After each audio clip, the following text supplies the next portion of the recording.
4 দিনের চীন সফরে প্রেসিডেন্ট শি জিনপিং এর সঙ্গে দ্বিপক্ষীয় বৈঠক ছাড়াও গুরুত্বপূর্ণ একাধিক বৈঠকে অংশ নেন প্রধান উপদেষ্টা ড. মোহাম্মদ ইউনূস। 9টি চুক্তি ও সমঝোতা স্মারক সই হয় ঢাকা বেইজিংয়ের মধ্যে। ড.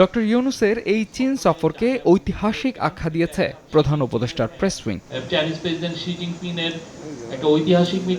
রোববার ফরেন সার্ভিস একাডেমিতে প্রধান উপদেষ্টার চীন সফরের সফলতার চিত্র তুলে ধরেন তার বিশেষ প্রতিনিধি খলিলুর রহমান। বলেন, ঐতিহাসিক এই চীন সফরে সবচেয়ে বেশি গুরুত্ব পেয়েছে পানি সম্পদ এবং শিল্পায়ন। তিস্তা নদীর যে প্রকল্প সেটার কথা উল্লেখ করব।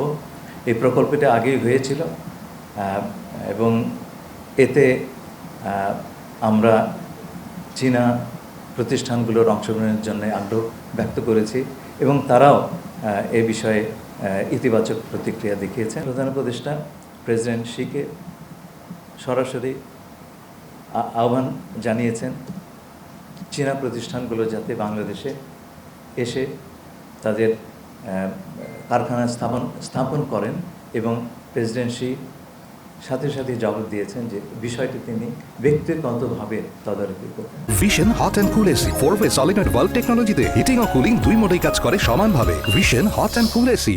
মোংলায় আরেকটি ইকোনমিক জোন করার আগ্রহের পাশাপাশি $210 কোটি চীনা বিনিয়োগ আসছে বলে জানান বিডার নির্বাহী চেয়ারম্যান আশিক চৌধুরী। আমরা প্রায় 100-র বেশি কোম্পানির সাথে দেখা করেছিলাম এবং সেখান থেকে যারা প্রতিনিধিত্ব করেছিলেন তারা সবাই আসলে ওই কোম্পানির আইদার প্রেসিডেন্ট, সিইও অথবা চেয়ারম্যান। $2.1 বিলিয়ন মধ্যে প্রায় $1 বিলিয়ন অধিক অ্যামাউন্টটা হচ্ছে আসলে ইনভেস্টমেন্ট কমিটমেন্ট। প্রায় 30টা চাইনিজ কোম্পানি করেছে। সফরে একটা এডিশনাল প্রপোজাল এসেছে চায়না থেকে যে যেহেতু মংলা পোর্টটা ওনারা রিমডার্নাইজেশন করছেন, সেটার পাশাপাশি ওখানে ওনারা একটা ইকোনমিক জোন করার কথা চিন্তা ভাবনা করছেন। দেশের টাকা দেশে রাখতে লোন নির্ভর নয়, বিনিয়োগ নির্ভর সব চুক্তি হয়েছে বলেও দাবি করা হয়। চাইনিজ ইনভেস্টরদের বাংলাদেশের ব্যাপারে অ্যাওয়ারনেস এখনো আছে। মাহাদ ইসলাম ধ্রুব, সময় সংবাদ, ঢাকা।